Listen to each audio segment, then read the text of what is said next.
Hey everyone, hope you're doing well today. In this video, I'm going to be covering the topic of one-step inequalities. As you can see here, this video is going to be broken down into 5 different parts. If you need to jump around to any particular part, feel free to check out the timestamps in the description to do so. If you're learning about one-step inequalities, I'm assuming you've already learned about one-step equations. While equations have equal signs and a finite number of solutions, this video is about solving inequalities, which include the symbols less than, greater than, less than or equal to, and greater than or equal to. Let's talk a little bit about how they're different conceptually. Let's look at a basic equation like x plus 7 is equal to 10. To solve this equation, you would use the subtraction property of equality and subtract 7 on both sides. In doing so, these opposites cancel out to make 0, and you're left with x plus 0 is equal to 3. Due to the identity property of addition, you don't need to write the plus 0 anymore, and you can just write that x is equal to 3. The unique thing about one-step equations is the fact that there's only one number in the world that can make it true. If you were to substitute any value in for x besides 3, you would get an incorrect equation, or a false statement. Now let's look at an inequality that's similar. Let's say x plus 7 is less than 10. Notice how the only difference between the equation and the inequality right now is the fact that one has an equal sign and one has a less than sign. While in the equation we were looking for a value of x to add on to 7 that exactly equaled 10, for our inequality, we're looking for a value of x that when it adds to 7 is less than 10. For the equation on the left, there's only one number in the world that equals 10, and that number is 10. For our inequality here, how many numbers in the world are less than 10? If you were thinking a lot, you're absolutely right. There are actually infinitely many numbers that are less than 10. Some whole numbers could be 9, or 8, or 7, or 6. Some integers could be -3, -4, -12, and some rational numbers could be like 9.9, 8.3, pi, -pi, and so on and so forth. While I'll go into this a little bit more in example 1 when I talk about the properties of inequality, we can use the subtraction property of inequality to solve this problem. On the left side, these opposites combine to make 0, and we're left with x plus 0 is less than 3. On the left side, we can use the identity property of addition again and simplify and write x is less than 3. Try to think about why this makes sense. Since the only number in the world that can equal 10 must be 10 itself, the equation is very picky. X must equal 3. However, for inequalities, we're going to have an infinite number of solutions each time. Since there are infinitely many numbers that are less than 10, as long as x is less than 3 for this particular inequality, we'll have a true statement. Any number in the world that's less than 3 when added onto 7 has to be less than 10. Hopefully you can already see some similarities and some slight differences between equations and inequalities. By the end of this video, you're going to be awesome at solving one-step inequalities. While there's no mathematical like button for one-step inequalities, there does happen to be a like button for this video. Go ahead and click that like button for the YouTube algorithm. That way, I can teach you more about math algorithms. Grab some paper and something to write with, and let's do some math together. Here in example 1, I'm going to go over the 4 new properties that you need to know. If you already know the 4 properties of equality from one-step equations, these are pretty much the same thing, they're just called properties of inequalities. For a here, x plus 12 has to be less than 30. When we see an addition or positive sign here, we're going to use the subtraction property of inequality and subtract 12 from both sides. We subtract 12 here, so these opposites combine to make 0. So on the left side, we have x plus 0. And on the right side, 30 minus 12 is equal to 18, so we can say less than 18. Using the identity property of addition, we can drop the plus 0 and just write that x is less than 18. This represents the solutions for this inequality. Any number that's less than 18 will make this inequality true. While sometimes you can see our answer as x is less than 18, keep in mind that it's also possible for you to see the answer as 18 is greater than x. While both of these solutions are acceptable, it's more common for people to write their answers with the variable on the left side. Let's take a look at b here. We have v minus 9 is greater than 15. Seeing this minus or negative sign here, we're going to use the addition property of inequality and add 9 to both sides. We specifically add 9 because these will create opposites which cancel out to make 0, so the left side simplifies to v plus 0. On the right side, 15 plus 9 is equal to 24, so we can say that v plus 0 is greater than 24. Using the identity property of addition again, we can simplify the left side and say that v is greater than 24. Besides writing that v is greater than 24, keep in mind that it's technically also correct to say that 24 is less than v. When we added 9 to both sides, we used the addition property of inequality, and when we got rid of the 0, we used the identity property of addition. In C, we have 5h is less than or equal to 35. While we could clearly see the addition and subtraction sign in parts A and B, the operation in this problem is hidden. Remember that 5h really means 5 times h. While the objective for addition and subtraction inequalities is to get 0 to use the identity property of addition, the goal for inequalities with multiplication and division is to get 1. That way we can use the identity property of multiplication. To get 1, we need to think about reciprocals. Since we see that h is being multiplied by 5, let's use the division property of inequality and divide both sides by 5. These 5s are going to cross cancel to make 1. So on the left side, this simplifies down to 1 times h, or 1h. On the right side, 35 divided by 5 is equal to 7, so we can say that 1h is less than or equal to 7. Using the identity property of multiplication, 1 times h is just going to be h, and we can say that h is less than 7. While h is less than or equal to 7, we can also say that 7 is greater than or equal to h. When we divided both sides by 5, we were using the division property of inequality, and what allowed us to not have to write the 1 in front of the h was the identity property of multiplication. What makes this inequality different than the first two inequalities we just looked at was the fact that while h can be less than 7, in this case h can also equal 7. Let's take a look at D here. We have I over 3, or I divided by 3, is greater than or equal to 25.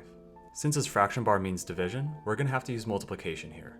Since the inverse of dividing by 3 is multiplying by 3, on the left side we're going to multiply by 3, or 3 over 1, and on the right side we're going to multiply by 3. Remember, the goal for us here is to get 1, so these 3's can cross cancel to make 1. So on the left side, we can simplify it down to just 1 times I, or 1i.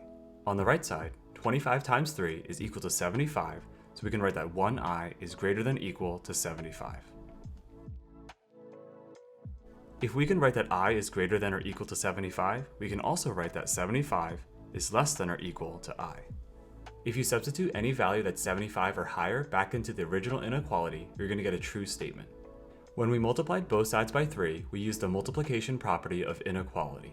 And just like in letter C, when we dropped the 1 in front of the I here, we were using the identity property of multiplication.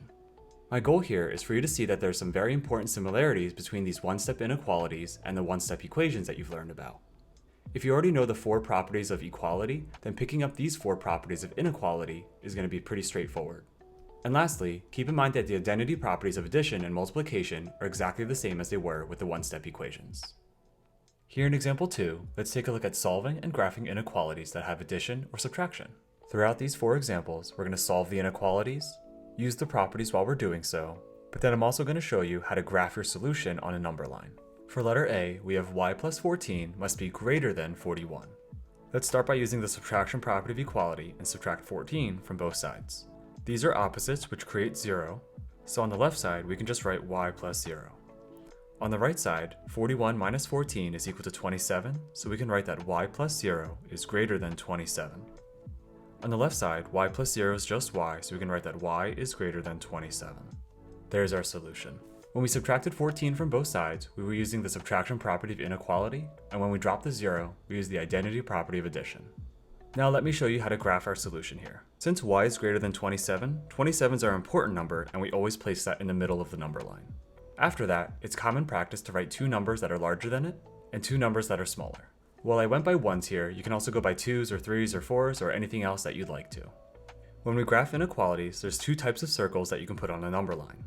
If the variable is not allowed to equal the given number, we use an open circle.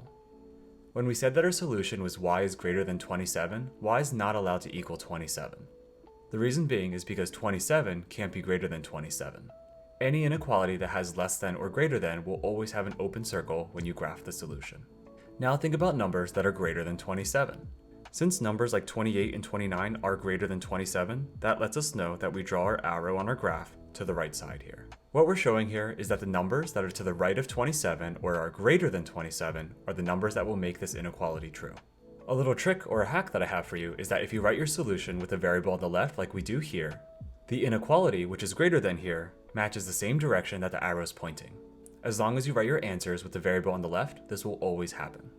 Let's take a look at B, where we have k plus 4.7 is less than or equal to 9.2. I'm going to start off by using the subtraction property of inequality and subtract 4.7 from both sides. These cancel out to make 0, so on the left side we have k plus 0, and on the right side 9.2 minus 4.7 is equal to 4.5, so we could write k plus 0 is less than or equal to 4.5. Since k plus 0 is just k, we can write k is less than or equal to 4.5. There's our solution. When we subtracted 4.7 from both sides, we used the subtraction property of inequality, and when we dropped the 0, again we used the identity property of addition. Since 4.5 is the number in our solution, we're going to place that in the middle of our number line. Going by halves, I wrote two numbers to the right of it. And staying consistent and going by halves on the left, here are two numbers that are smaller than 4.5. Since our solution is k is less than or equal to 4.5, remember that k is allowed to equal 4.5 in this problem. When the variable is allowed to equal the given number, we fill in that circle or we shade it completely in. This indicates that the variable k is allowed to equal 4.5. Let's think about which numbers are less than 4.5. If you were thinking about numbers like 4 and 3.5 and 0 and all the negative numbers, we should draw our arrow to the left here. Any number that's to the left of 4.5 on a number line will make this inequality true. The key difference between this example and the first example is that this one has a filled-in circle, while the first one had an open circle. Let's see if that little trick that I mentioned earlier still holds true here. Notice how the inequality has the pointed side to the left. Once again, that matches the pointed side of the arrow. Let's try C now. We have w minus 17 is less than 24. I'm going to start solving this inequality by adding 17 to both sides. On the left side, these opposites are going to cancel out to make 0, so we can write w plus 0. On the right side, 24 plus 17 is equal to 41, so we can write w plus 0 is less than 41. Since w plus 0 is just equal to w, we can simplify this and write w is less than 41. There's our solution. Now that we have our solution, let's take our number of 41 and put it in the middle of the number line. After putting a few numbers that are smaller and greater than it, let's think about if we should put an open circle or a closed circle on 41. Since w has to be less than 41 and can't actually equal 41, we have to put an open circle on it. And the numbers that are less than 41 are numbers like 40 and 39, which are to the left of it. That means we're going to draw our arrow to the left. Any number to the left of 41 on the number line will make this inequality true. Just to check that shortcut again here, the pointy side of the inequality is pointing to the left, and so is the arrow on the graph. And for D, we have p minus 12 and 8/10 is greater than or equal to 9. Let's start by adding 12.8 to both sides of the inequality. These opposites are going to cancel out to make 0, so on the left side we'll just have p plus 0. On the right side, 9 plus 12.8 is equal to 21.8, so we have p plus 0 is greater than or equal to 21.8. P plus 0 is just equal to p, so we can say that p is greater than 21.8. There's our solution. Go ahead and write 21.8 in the middle of your number line, and write a couple numbers that are greater than and less than 21.8. While you can jump by any value you'd like, I jumped by 0.2s this time. Now it's time to think about if you should put a closed circle or an open circle on 21.8. Since our solution is that p is greater than or equal to 21.8, that means we're going to put a filled-in circle on 21.8. This just indicates that p is allowed to equal 21.8. And the values that are greater than 21.8 are the numbers to the right of it, so we're going to draw an arrow pointing to the right to all the values that make this inequality true. And one last time, the pointed side of this inequality here matches the direction of the arrow. There are three main takeaways that I want you to start thinking about. Number one, the solutions to inequalities have infinite number of solutions. The second thing is that when you have an open circle on the graph, the variable can't actually equal that number.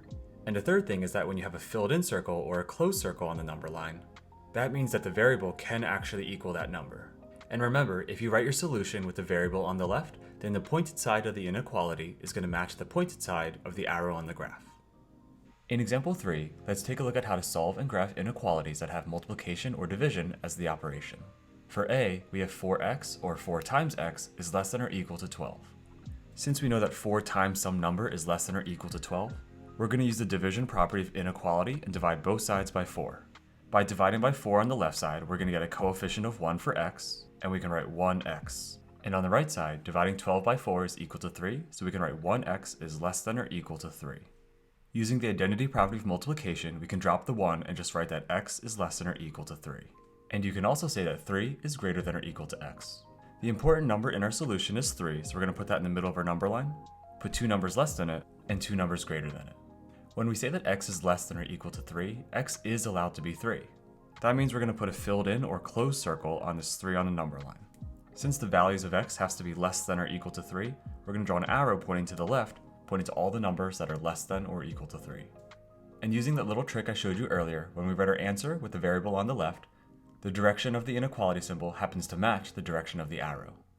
Now let's look at B, where we have 3/4 m, or 3/4 times m, is greater than 15. 3/4 is our coefficient, which means it's being multiplied by m. In order to get a coefficient of 1 in front of m, we're going to have to use the division property of equality and divide both sides by 3/4. Over here on the left side, 3/4 divided by 3/4 is just 1, so the left side simplifies down to just 1m. And on the right side, dividing 15 by 3/4, we can rewrite this as 15 over 1 divided by 3 over 4. Remember that when we're dividing fractions, we keep, change, flip, or multiply by the reciprocal, so we can rewrite this as 15 over 1 times 4 over 3. The 3 and the 15 can cross cancel to make 5 and 1, and multiplying the tops and the bottoms, we're going to get 20 over 1, which is just equal to 20. So we can write here that 1m is greater than 20. Using the identity property of multiplication, we can get rid of the 1 and just say that m is greater than 20, or 20 is less than m. Since the number 20 is in our solution, we're going to put that in the middle of our number line, and write a couple numbers that are less than and greater than 20. When we say that m is greater than 20, m can't actually equal 20, so we need to put an open circle on 20. And to point to the direction where all the numbers are greater than 20, we're going to draw an arrow pointing to the right. Once again, the inequality symbol and the direction of the arrow on the graph match. In C, we have c over 7, or c divided by 7, is less than 15. Since the operation we see is division, we're going to use multiplication to get a coefficient of 1. We're going to multiply both sides by 7. On the left side, these 7s are going to cross cancel to make 1, and it simplifies down to just 1c. And on the right side, 15 times 7 is equal to 105, so we can write 1c is less than 105. Using the identity property of multiplication, we can drop the 1 and just say that c is less than 105, or we can say that 105 is greater than c. 105 is in our solution, so put that in the middle of the number line, and here I chose to write some numbers, but I skipped by 5s. Since c has to be less than 105 and can't equal 105, be sure to put an open circle on 105. Since the values of c have to be less than 105, we're going to draw an arrow pointing to the left here. Any number that's to the left of 105 on a number line is going to make this inequality true. And here in D, we have e over 2.5, or e divided by 2.5, is greater than or equal to 4.8. Since our operation is division here, we're going to use the multiplication property of inequality and multiply both sides by 2.5. In doing so, these 2.5s are going to cross cancel, and on the left side we have 1e. Now let's figure out what 4.8 times 2.5 is.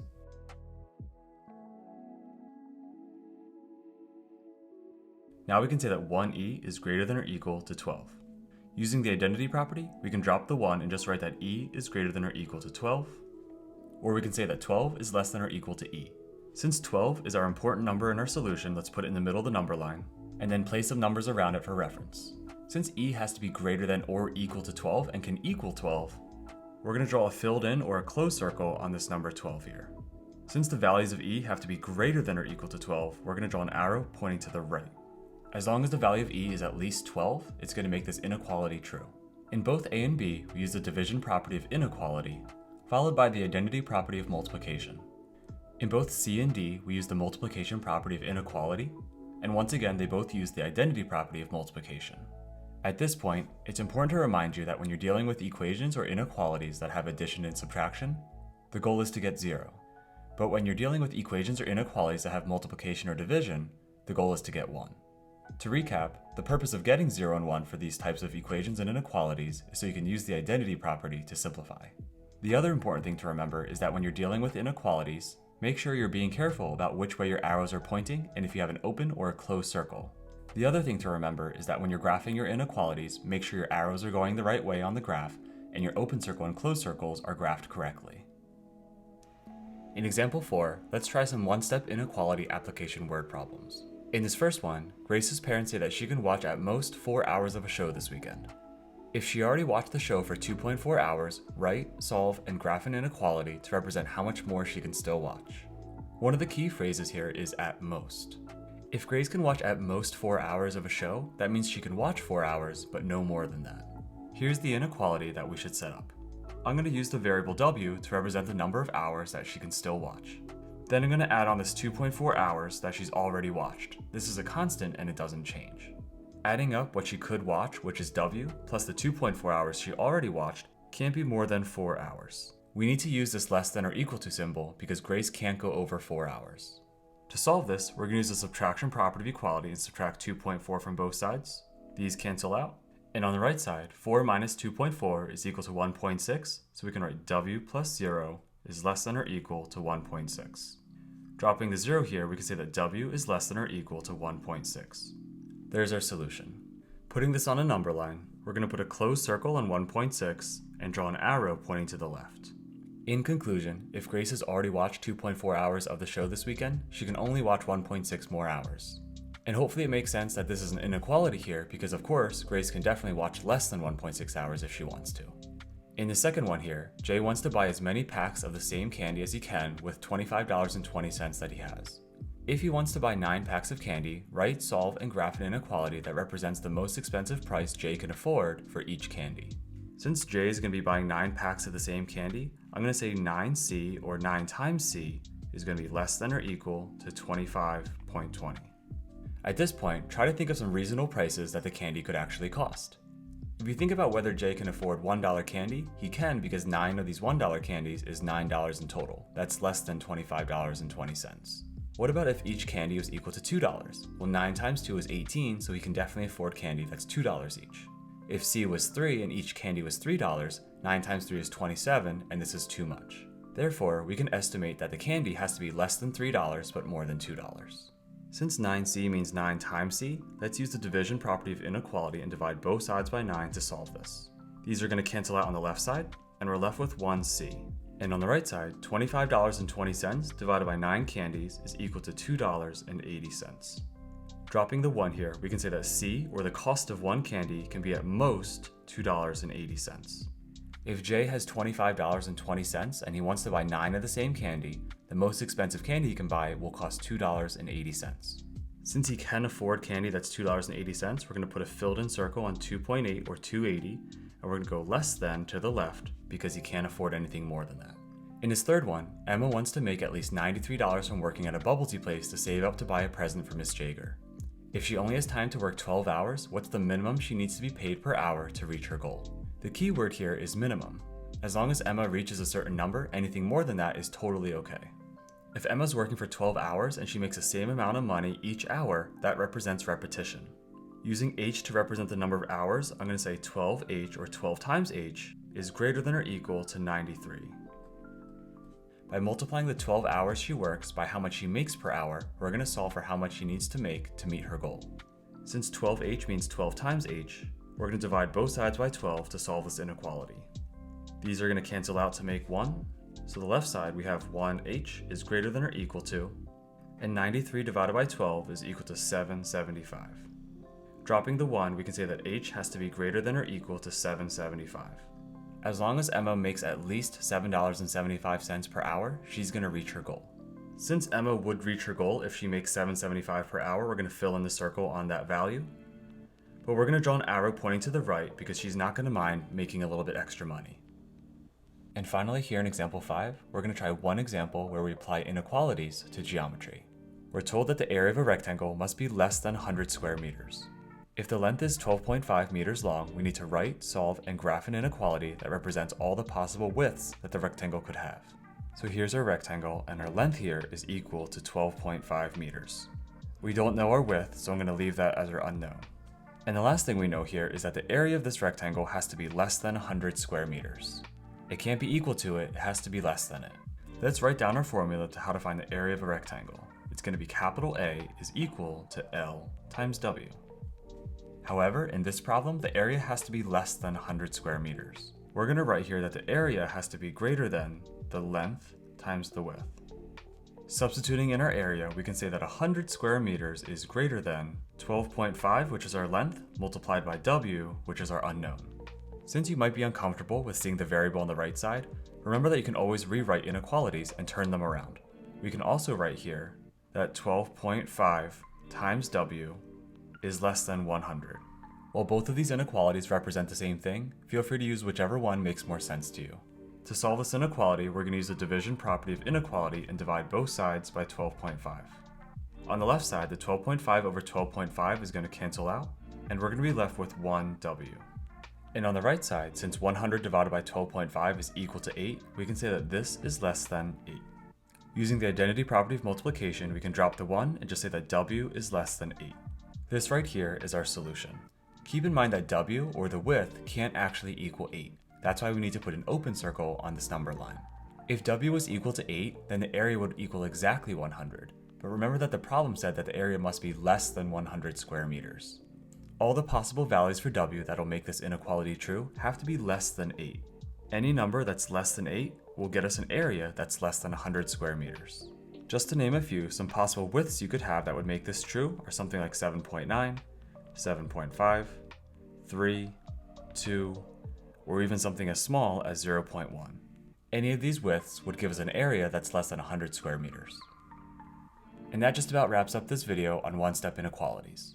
If you found this video helpful, simply click that like button and let me know in the comment section below. Keep up the good work, and I'll see you in the next one.